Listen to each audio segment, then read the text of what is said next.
আল্লাহ পাক রব্বুল আলামিন বলেন গোলাম এ গোলাম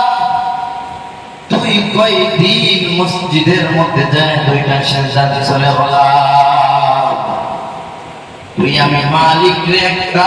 সেজদা দাস নাই রে গোলাম তুই যে আমার মালিক রে সেজদা দাও না আমার মালিক কোনদিন কি তোমার খাবারের রিজিক বন্ধ করে দিছেনি দিছে না আল্লাহ পাক তোমার খাবারের রিজিক বন্ধ করে না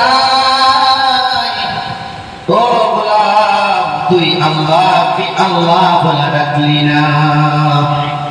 আমার আল্লাহ বলে রে বান্দা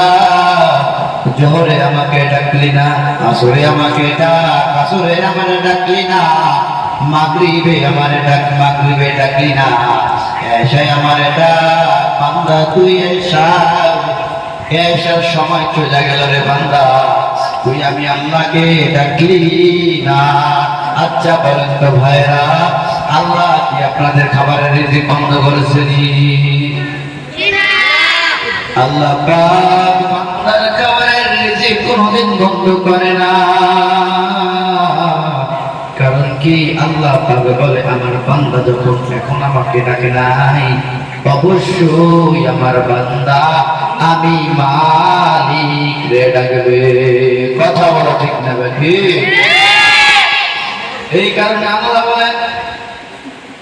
লা ইয়াশকারতুম লাযিদান্নাকুম ওয়া লা ইন কাফারতুম ইন্না আযাবি লাশাদীদ